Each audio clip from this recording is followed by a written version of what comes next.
It's time to take a deep breath, a little deeper, and settle in with your host, Jenna C., starting right now on the Wellness Hour on KRMA Radio.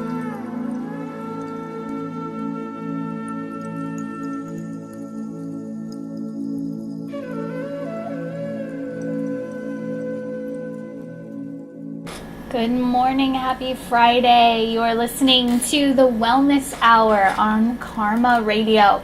Before I get into the grind of, oh my goodness, the last 2 weeks, I want to just remind everybody that the Suffield League Music Festival is going on this Friday, which is today, 5 to 11:30 p.m., and then Saturday from noon to 11:30, and I hear there's going to be a cool car show, I think, tomorrow morning as well. So for all of you looking for something to do this weekend, since it's going to be such a great weekend, and I think a lot of people are going back to school starting next week in our area, in this neck of the woods.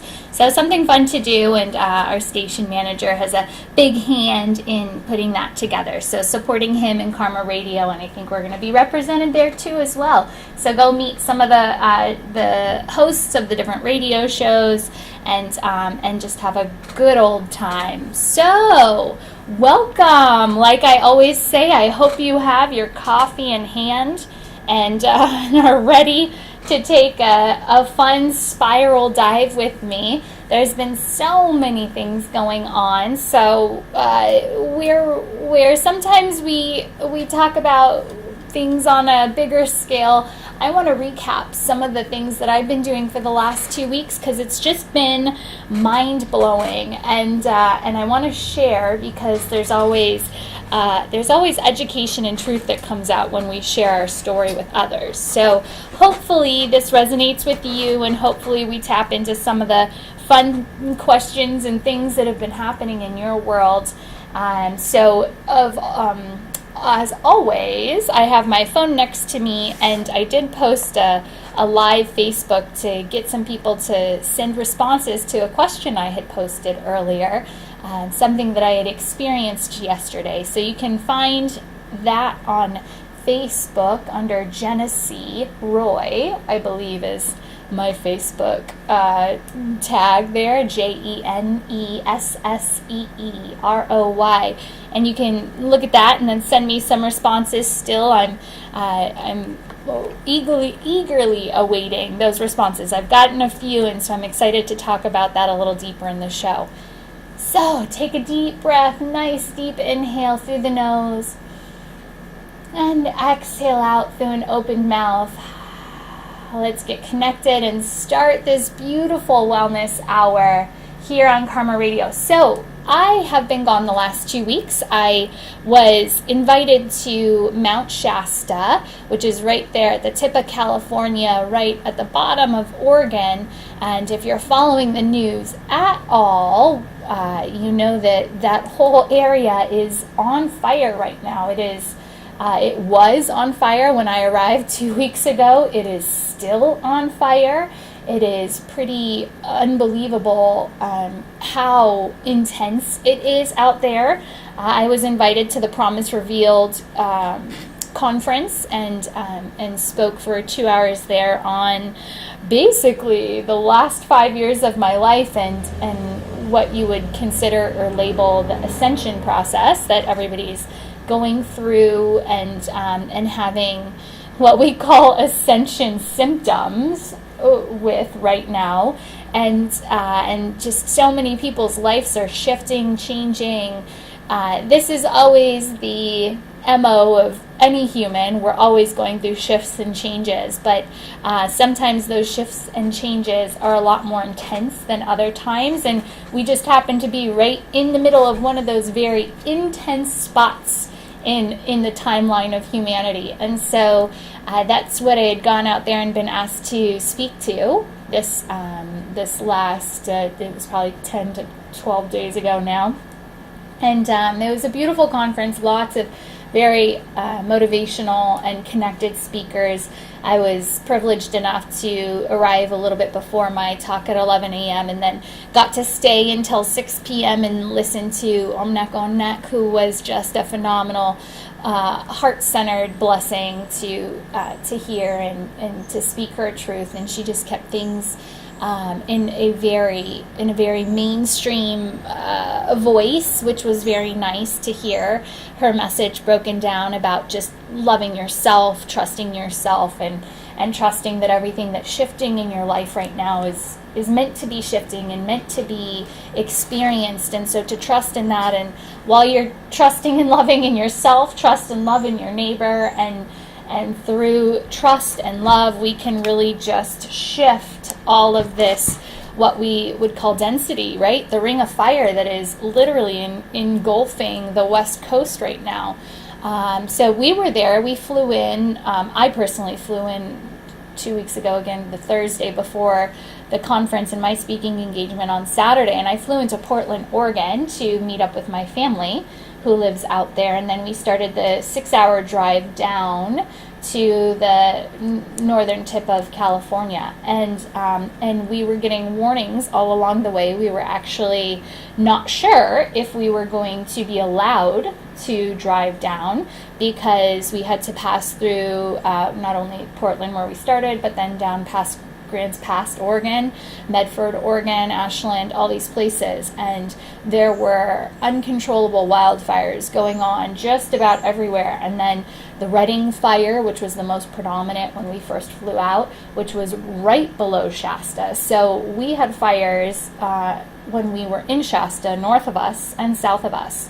And there were days when we were being poured on with ash, and they had evacuated different areas. We had different events canceled and evacuations happening all around us. So it was a really interesting, being somebody who's very into the bigger perspective and what's going on. It was just very interesting that that all of this was happening, and there was such consciousness also being explored within that beautiful little space of Shasta.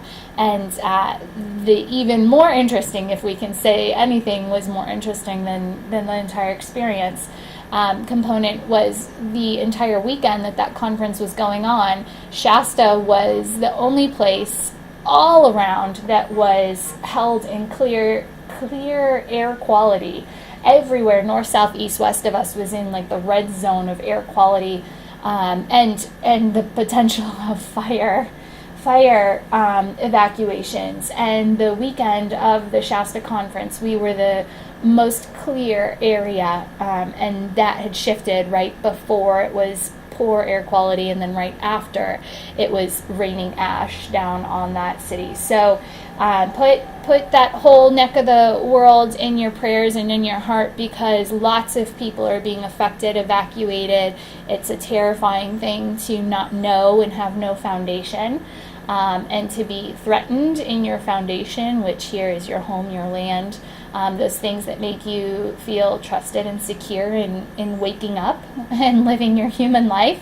And so just put all of those people in your hopes and prayers. In our hotel, we were rooming next to helicopter pilots that had been called in from the northern part of Oregon. And by the time we were leaving, we had,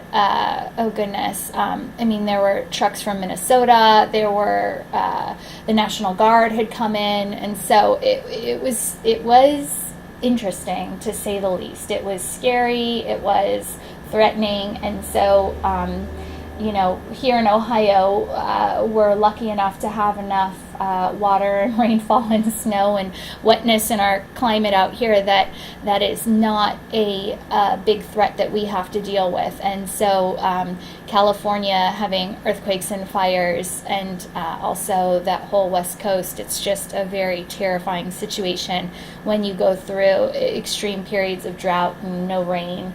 And then the winds, oh my goodness. The winds that happen, and it was just shifting the fire up and down the mountains. So sending love and light and prayers to all of those people affected. I think the Redding fire is still only 30% contained, and it completely expands overnight, each night. And this has, again, been going on for the past 2 to 3 weeks. So anyway, so now that we're all sending love and light and our heart-centered energy out that way to all those people. Oh, and not to mention all of the other things that are happening all over the world, earthquakes and flooding and rains, and oh my goodness, it's just Mother Nature. She is showing us where the shifts are happening, right? So we say microcosm and macrocosm. So when people, let's not say it that way. When we sometimes need a crisis moment to trigger our lives, to take a look more fully at what we're creating and co-creating, and how much we have not only engaged with our own life, but also engaged with the bigger scale of life. Sometimes these things will start to shift on a total world kind of level, just to show us where things are shifting. And so again, let's just try and trust and believe that everything's happening for a reason everywhere it's happening, and all we can do is trust in that and send our love towards those people who are having to experience these crisis moments, to really maybe shift some of the programs and things happening in those parts of in the world. So with light and love. Anyways, moving to the next part. So the Shasta Conference was fantastic. Again, had the pleasure of being able to be a part of a really beautiful collective of people, from the speakers to the guests who came. It was just a really beautiful time. And again, I got to speak to this kind of ascension path, this ascension process. And ascension to me is the ability to see clearly where you're standing on the mountain. To me, this world, we're always in the energy of ascension. As you get higher and higher on that mountain of life, ascension seems to move quicker and quicker, yet to me it kind of moves at the same speed and pace for everybody. It's just when you start to look for the signs and synchronicities, they tend to present themselves more clearly to you.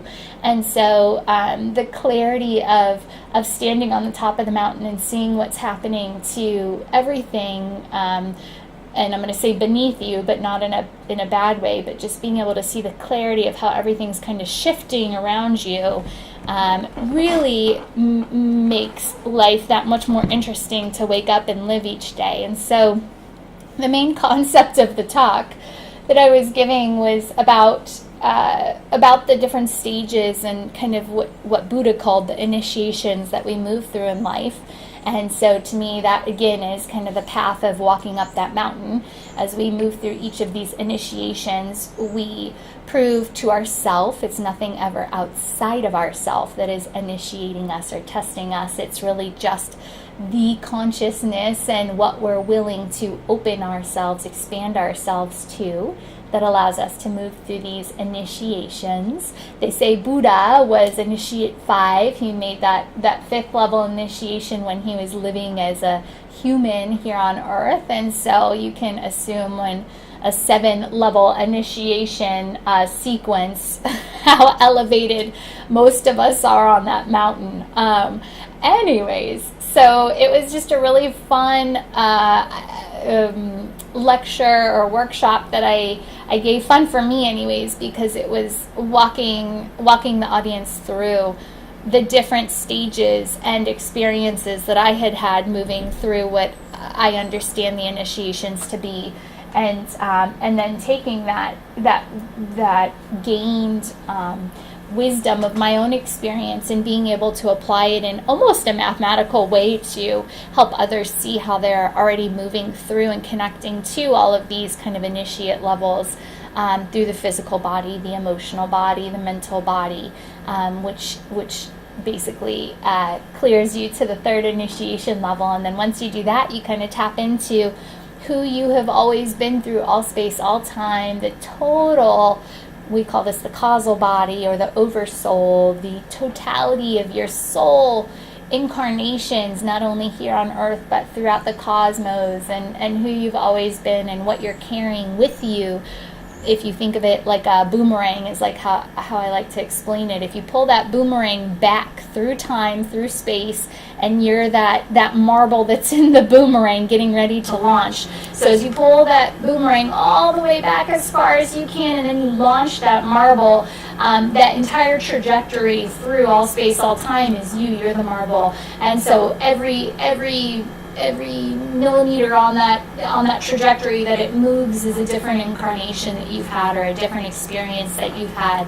And so when you can kind of gain the wisdom of all of those experiences and live that consciously in this one moment, that becomes that next level, that fourth initiate level. And so it was a really fun talk, and really quick, because I only had 2 hours to kind of condense 5 years of my past life experience. But I don't know, I talked fast, but it seemed like people were getting it, and I got a lot of people to come up afterwards. So you can find that on YouTube. It's posted on any of the channels. If you download my app, which is free, the Chakra Deck app, you can find that under the Learn button on that app. It'll tell you Solutionary TV, Karma Radio. You've got all these meditations, workshops, classes. You can go in there and find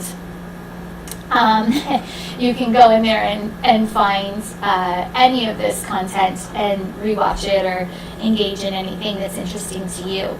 So after Shasta, I had bookended my trip with 2 pretty intense experiences. So the very beginning, again, I was gone for almost 2 weeks. So the very beginning, I flew into Portland, went down to Mount Shasta, and did that conference. And at the very end of my trip, which was just this past Tuesday, I was in Hollywood, California, and with my book publisher, and had done I was so impressed, so validated on my journey. I was on floor 7 of the CNN building in Hollywood. It's a big studio house there, and so floor 3 is where CNN is taping constantly and has their live feed from. And then on floor 7 was So Dope Productions, and my publisher had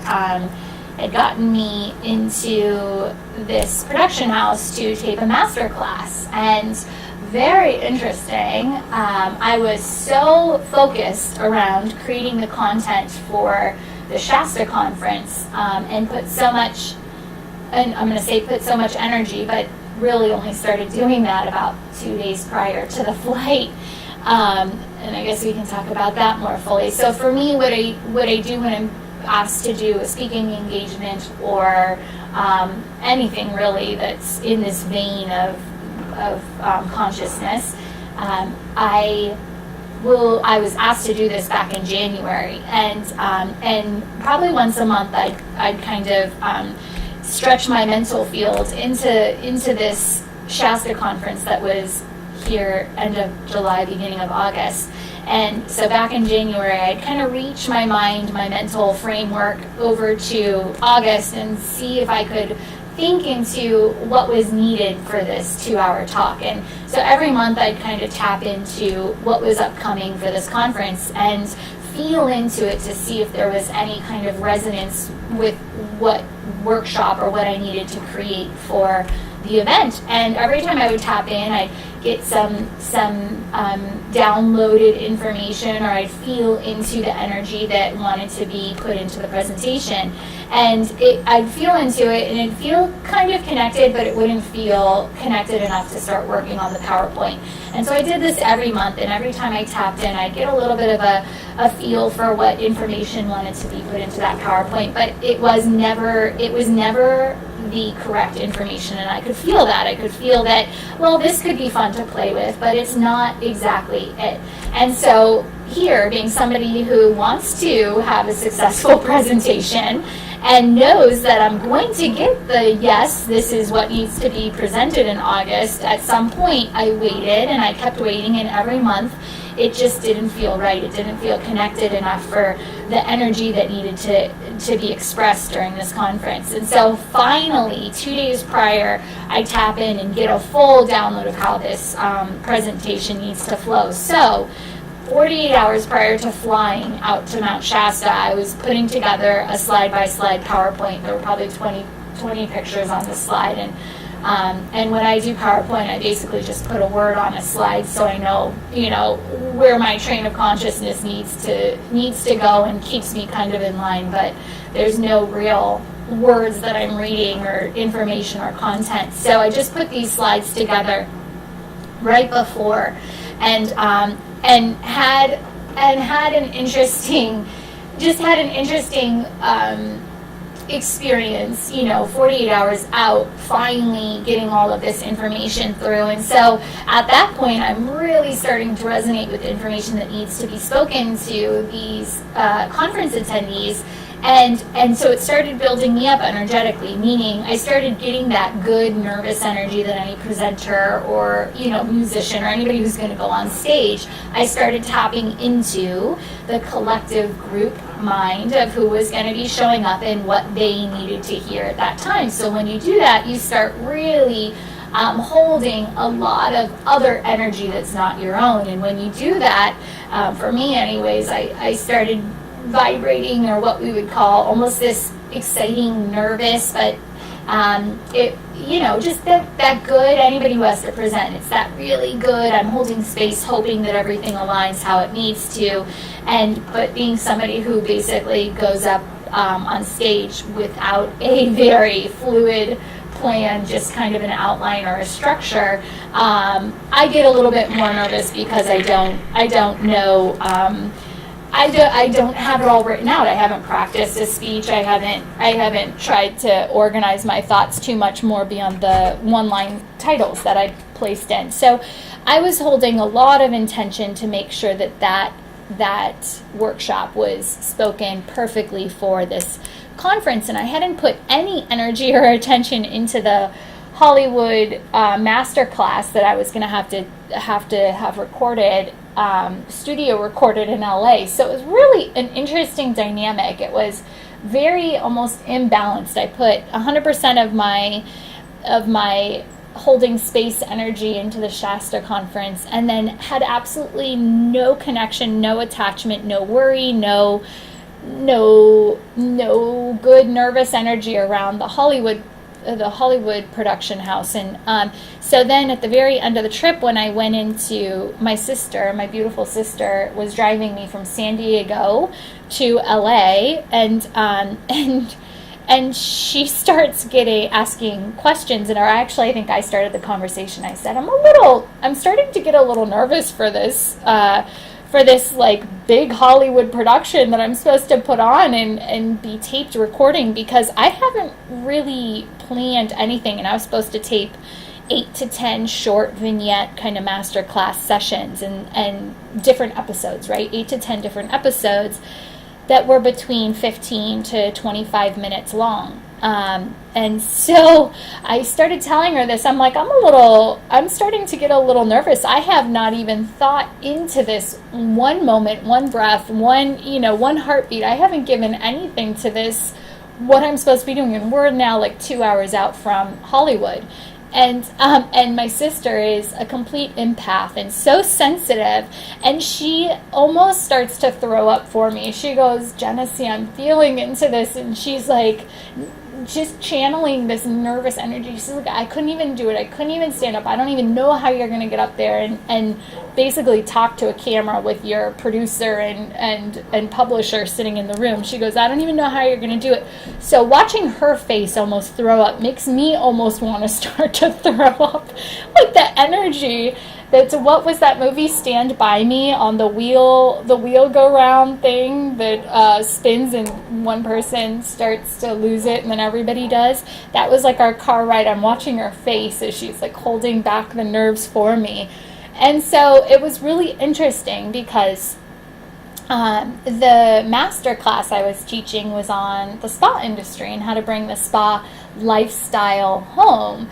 And so it was very unique and very interesting because this has been, the last almost 18 years of my life that I've done spa and wellness. And so that's why I felt I didn't have to really plan much, because this has been my 9 to 5 career for the last 18 years of my life.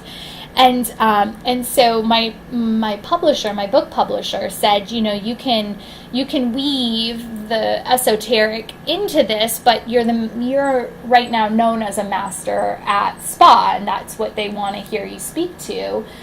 So he said, you can take one class and weave chakras into it. And so being the top of the mountain person I am, I said, I can do one better. And so my whole goal for this whole 9-episode master class was to basically teach people how and why when you go to a spa and you get a massage and you're in that ambiance of the spa setting and everything's aligned just so perfectly, and you get that massage or that facial or that body scrub, how whenever somebody checks out at the front desk, they typically, 9 out of 10 people will look at the front desk attendant and say, well, now I have to go back into the real world. And that to me was always the funniest statement. It's like, why can somebody have one experience in the spa and feel so aligned, so connected, like they can be Superman and take on anything that the world's throwing at them, and then feel like in the next minute when they step outside of those spa doors that they lose it all and they're going back into the chaos and the stress and the pressures of life. And so it was really interesting over my past 18 years seeing this happen over and over and over with the clients that would walk in through our doors. And so that was my whole concept. Like, let's teach people how to bring this spa experience full circle. And we teach this in esoterics. We teach this, and we call it straddling timelines. So I'm going to get a bit deep here with you, but basically, when you have one foot on one timeline and another foot on another timeline, and to me, let's just break this down to what I just explained. When you've got one foot experiencing a spa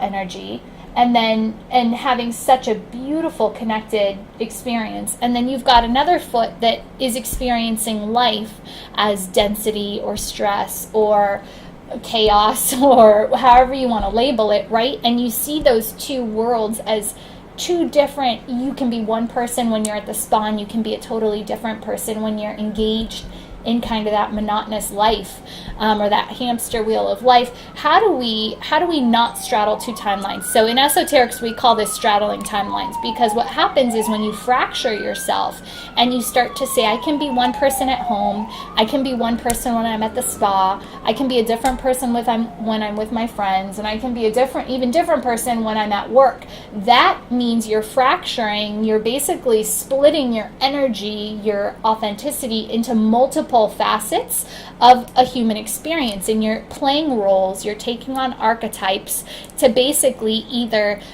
be somebody that somebody outside of you is expecting you to be, or you're basically dimming your light because who you are in that situation is too much, right? So let's take the work example for a minute. When you go to work, maybe you are the goofy, like goofball, jokester. You love having fun. You love making sure people are always laughing, and you're just kind of tactless, but in a really fun, really connected way. You're like that life of the party person.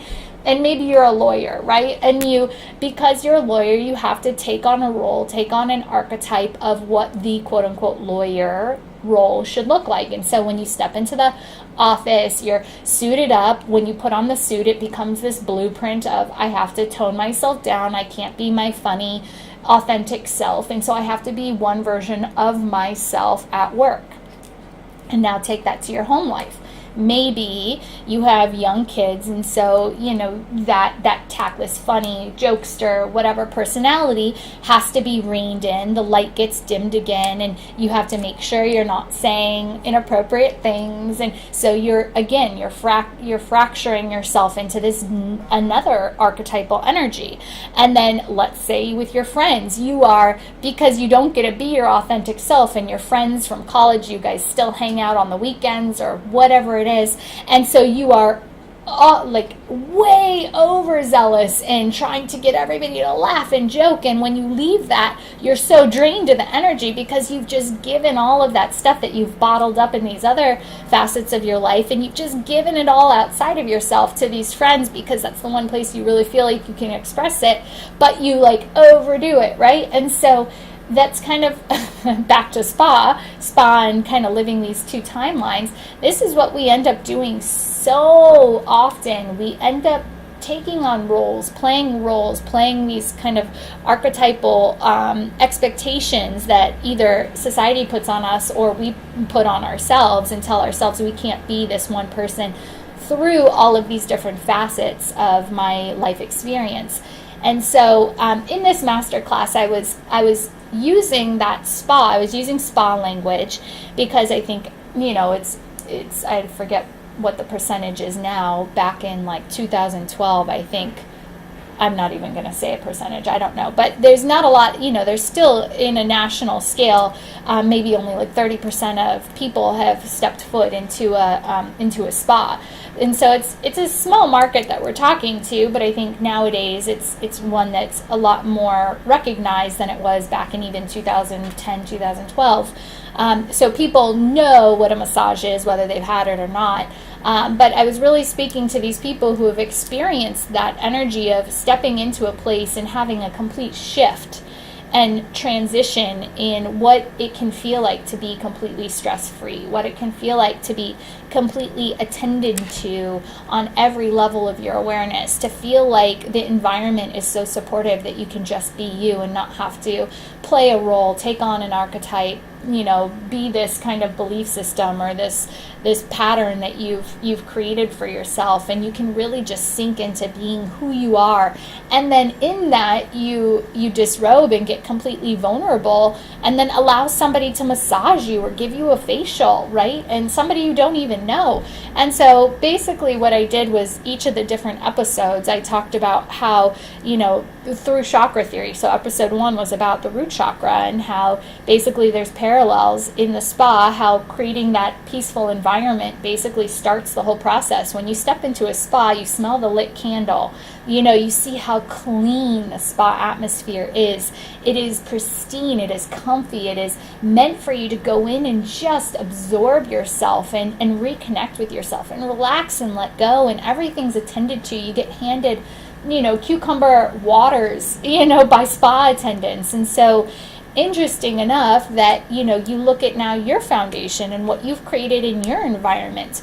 And do you love going into your environment? Every aspect of it. I know my dad's listening and he's probably going, yeah, I love going into my environment, right?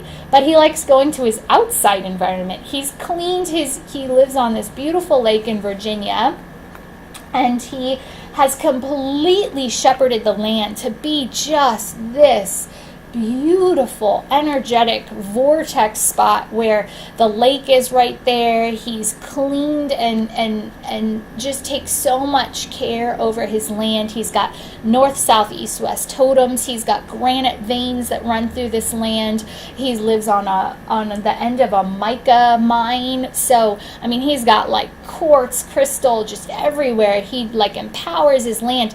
But now let's take that into your home. So inside your home, the land's great. So, but when you walk into your home, do you feel supported? Do you feel like you can just go and relax? Do you feel like you can completely let go? And so this is what our foundation is. It's not just one aspect. We're looking at everywhere we've created for ourselves. In your office, when you step into your office, is that root chakra of your office, this home, this foundation that you've created for yourself, is that conducive to you growing and thriving and feeling like you can connect and be yourself every moment, every day? So anyways, this is why I wasn't scared, right? Because I've lived chakras since I was 16, and I've lived the spa for the past 18 years of my life. And so I didn't even worry about going to Hollywood. And thank God I didn't, because that would have just been stress on the front end, stress on the back end.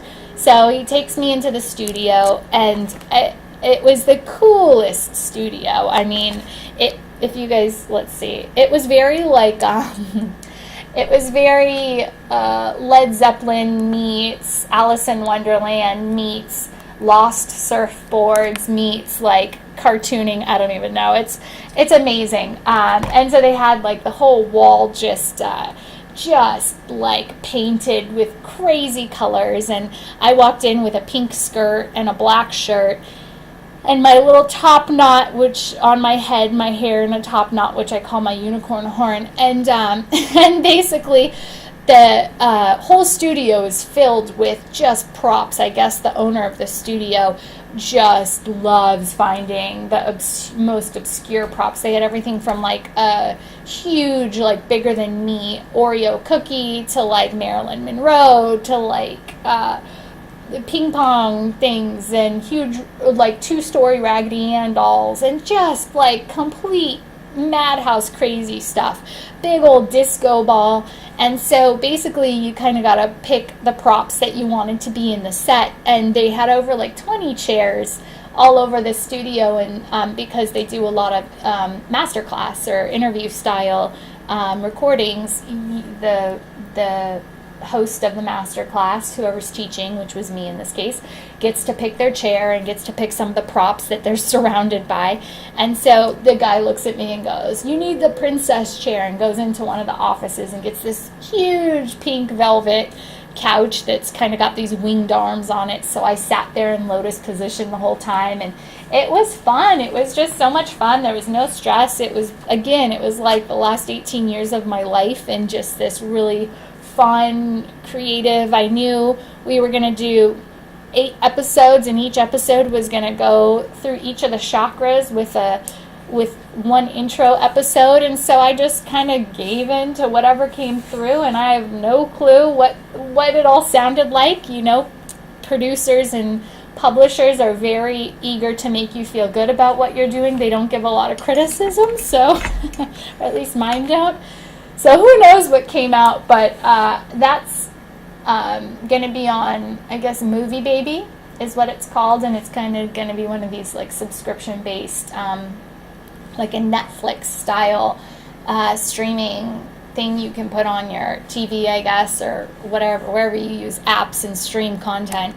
But it's their concept for Movie Baby is to be completely no politics, no spirituality, no violence, no sexual content, just wholesome, good content. They have, I guess the owner of this has rights to a bunch of old school, really cool shows, and so I don't know, it'll be interesting. We'll see what comes of it, but it was a fun experience nonetheless, and I got some really cool pictures from it. So then after that, basically, I came back and a red-eye back from LA, and came back home and ready to dive right in. August 15th, school starts here, and my partner and I, Julie Gable, we have Girl Power program, after-school programs that we're starting here in Aurora as a pilot city, and then we're going to expand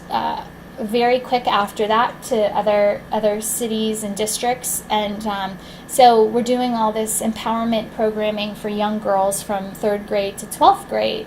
And this concept we started putting together a few months ago, and we have so much divine support helping us out with this that we've been given pieces of this puzzle as they've been coming through, or as we've been ready to bring them through.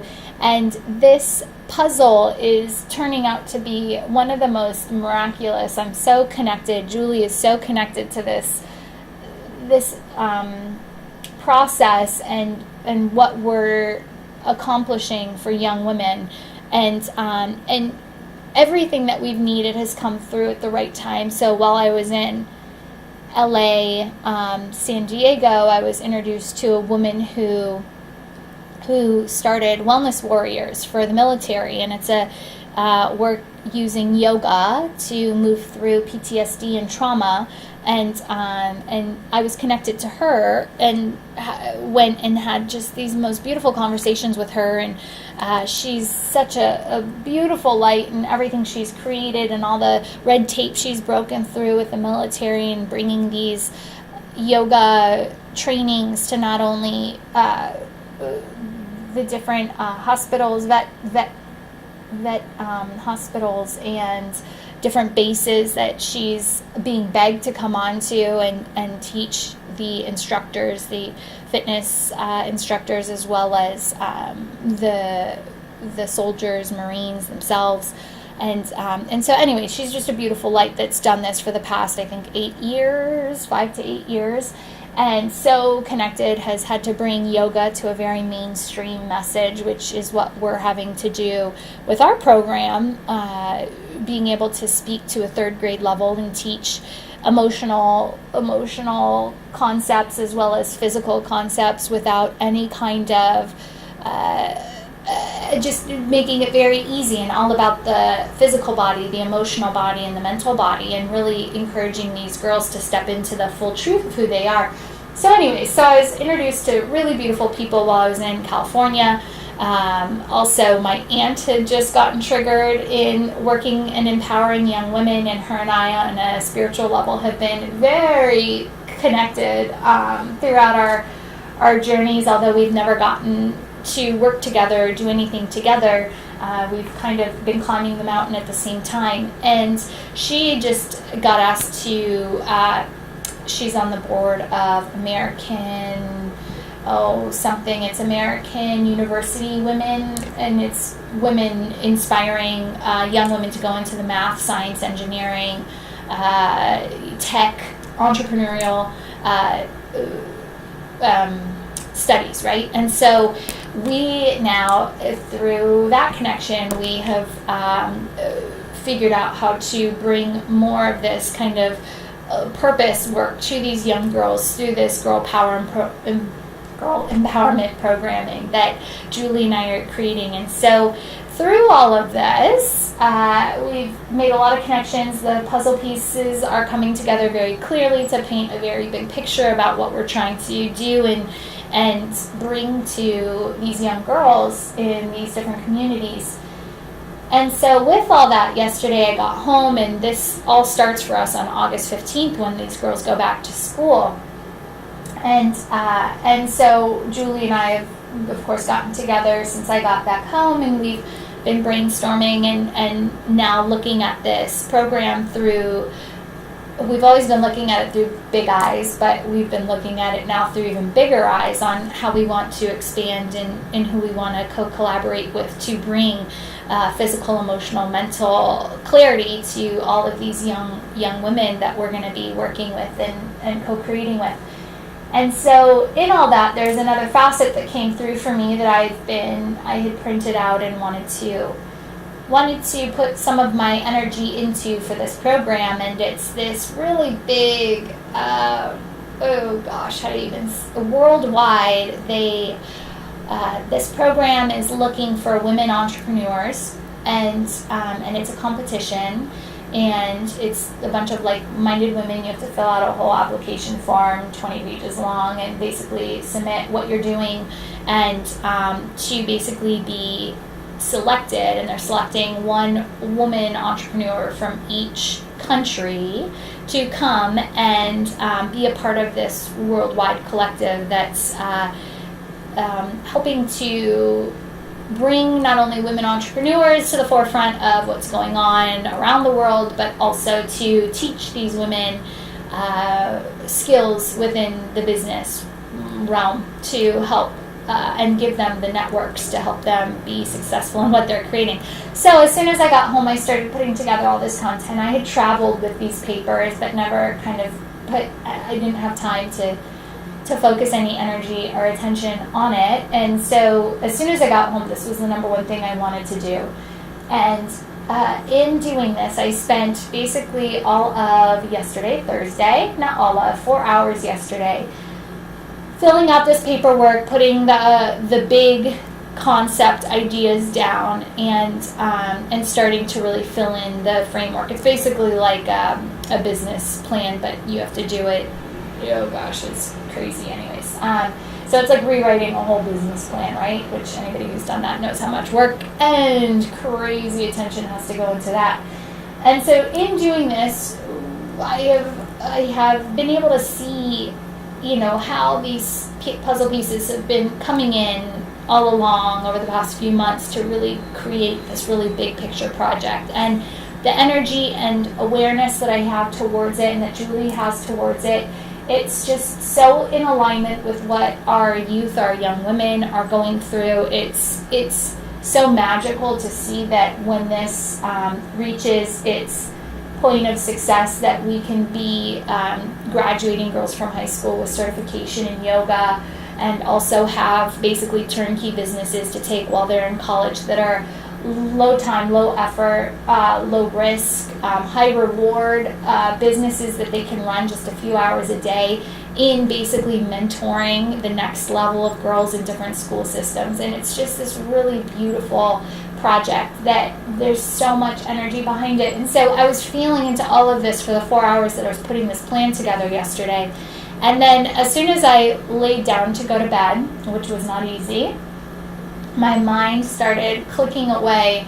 And I had this really interesting moment, and this is what I talked about on Facebook Live today. I had this really interesting moment where I had been so expansive and so big the whole day. It was as if I was living the dream and seeing the reality of the total picture of this Girl Power program take shape. And as soon as I laid down to go to sleep, everything kind of, all of that expansiveness, all of that energy kind of sucked back into my body, and I became very small. And the human part of me, that maybe left brain, that ego brain that likes to keep us locked into patterns and old paradigms, kind of started speaking in my head. And it was like, who are you to even think you can expand this far? Who are you to think that you could apply for this, the one spot for North America, the one woman entrepreneur from America that they'll choose to be a part of this worldwide collective? And my little ego brain, and that's what I'm going to call it here, it started making me feel very small, where the whole day I was tapped into the divinity and the purpose and the empowerment that we've been co-creating here, Julie and I, and it was so interesting to, let's just do that slingshot reference again. It was so interesting to have been shot out into the cosmos and to be able to see and feel into a big part of my life purpose and Julie's life purpose in bringing this empowerment program to North America right now. And it was as if that boomerang or that slingshot had come flying back and had sucked me into this singularity of feeling like, how can I, one person, really do change, be this big? And it was so interesting, and thank God I have enough awareness and that I stand high enough on my own mountaintop where I could hear this old paradigm, this little voice inside of me, and I knew who it was. I knew it was the part, if we want to label it as an archetype, it was the saboteur, right? It was the part of me that was trying to maybe sabotage, or we could call it also the inner child, right? The voice inside of me that wanted to stay small, that wanted to stay singular, that wanted to be taken care of, and not grow beyond. And so I heard this voice from a third-party perspective, and I heard it as this old paradigm inside of me that was scared to think I could be that big. And so it was interesting because it only took me an hour or two to really realize the internal dialogue that was moving through me. And I had reached out to people today on Facebook Live and asked, has this happened to you? If so, tell me how it happened to you, because I'm so interested to know how often we are expanded that big, right? Where we can see a part of our life purpose. We can feel into and see clearly that which we're here destined to do and create. And then I'm curious how often people get put into that expansive space where they're slingshotted out into the universe and can just feel into the expansiveness of what's kind of being downloaded to them, or part of what they're creating here as a human. on Earth, and then how often we let an inner voice or one of these inner archetypes, the child, the saboteur, the victim. Carol Miss does a great recap on all these inner archetypes that can play out, and the prostitute, and basically take us off of our path or prevent us from expanding beyond what we know. And so I got some interesting feedback, and one person had explained that, and I want to validate this person, they went right into a comparison saying, our mountains are different, right? They said, my mountain doesn't look like your mountain, but on my mountain, how this comes through for me is this awareness that I need to speak my truth. And this person said that they could tap into feeling what kind of truth they needed to speak, and they could feel how speaking this authentic truth out loud to a different person would really help to realign them, and they could feel into the energy and feel into how this could be the big shift that needed to happen between them and this other relationship or other person, and how by doing that they could feel into how this would be the one shift that would change the inner dynamics at play. Yet the inner voice came in, the pattern, and we're going to call it, what was it for this person? We're going to say it's the saboteur as well, that came in, this left brain saboteur, old pattern, old paradigm voice that came in and basically said, don't do this now, because if you speak your truth right now in this moment, it's going to affect everybody outside of us in a negative way. And so although that person was channeling or downloading information that would help realign them more authentically, this inner saboteur came in and said, well, we can suffer ourselves, we can swallow our truth, because when we do that, we can at least allow everybody outside of us to feel good for another day. And so in that, this person expressed to me that, yes, I have that too. And I'm just so interested, because we all experience these things. We're all experiencing the same things, I'll say it that way, but we have it in such different ways. And it's so good to know when we're allowing these archetypes, these old patterns, and I'm just going to keep saying it because I think it's so important, these old paradigms that come up inside of us and take us out of alignment to our path.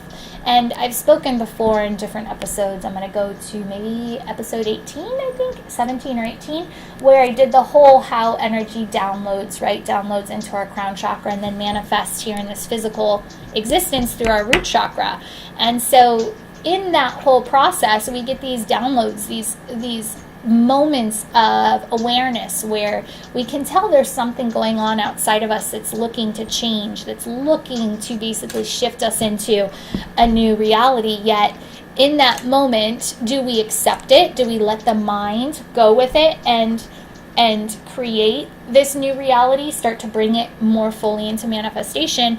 Or do we let one of these inner archetypes come up and basically take that purpose, that alignment away? And it can happen anywhere along the path, that inner archetype can pop up in the mind, which we just talked about, where we start thinking into how beautiful this shift, this transition could be for us.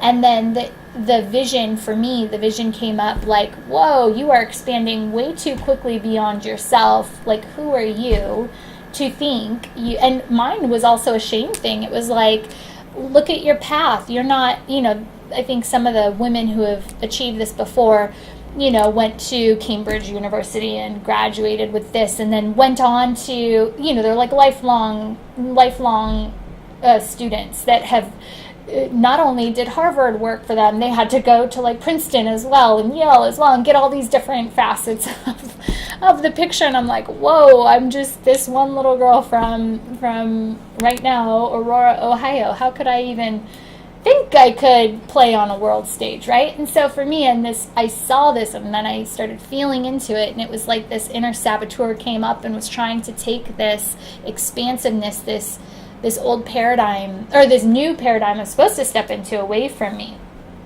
And so basically the mind, right? It can happen in the mind. It can happen with the self-talk. So the voice, the throat chakra, is basically think about the boss of if we're going to put in context here, I call the throat chakra the boss, because the boss will interview the mind. So whatever the mind can construct, whatever the mind can think up, however big the mind can think, the inner voice, the boss, will interview the mind and basically interview it to death and say, are you really willing to allow this to be your next step? Do you really think you're good enough, right? All this inner chatter think of it, it's the boss interviewing the employee of the mind, because that new hire that's got all these great new ideas is the mind, right? And that's our right brain more so. And so as these new ideas come in and we're starting to engage with them, the inner boss, the throat chakra, goes, do you really think you can do that? Do you really think you're good enough for that? Do you really want to change your life? Do you really think you're that big? And it's this whole inner interview process that happens.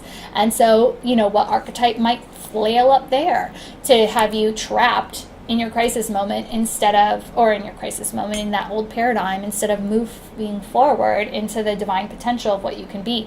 And then it just happens everywhere else, right? Heart chakra, when we feel into it, do we start to protect ourselves, or are we going to be vulnerable and expansive? Are we going to keep that expansiveness, something outside of ourselves, something outside of what we've done before? And this is all where we start to actually feel into what's happening. And then in the solar plexus chakra, this is where we start to actually see the reflection of ourselves in this new reality and see how it's going to drastically change our lives. And then, do we want that kind of drastic change in our lives? Can we self-identify with that? And who comes up here is usually the prostitute, right? That will sacrifice itself for something bigger than itself. And then solar plexus chakra, this is where we basically start to express our wants and desires outside of ourselves, and we look for validation in the people around us. And if we don't get that validation, then we sometimes will allow that inner archetype to tell us that, see, they say you're not good enough, and then we own it. I'm not good enough to do that, and then we let that purpose work go. So, and if it gets all the way down to root chakra, you are amazing, because that's that means you've just manifested a part of your divine purpose, your divine path. So that is my recap on the last 2 weeks. We have already come to exactly, I believe it is exactly 12 o'clock. So I am so thankful for letting everybody have me talk that through, because it's so nice as a person who lives the experience to be able to then verbalize it. And for myself, when I verbalize things out loud, I gain more clarity and perspective. I get to go higher on my own mountain when I can see how things are aligning. And of course, when we verbalize things too, it helps us to create the vibration in this physical reality that helps us to manifest that which is moving through us. So let's just say I am manifesting this. I'm staying expansive. I'm not going to be a small person. I'm not going to let that inner saboteur take me out of the flow of this expansiveness. So thank you so much. I'm going to play a song.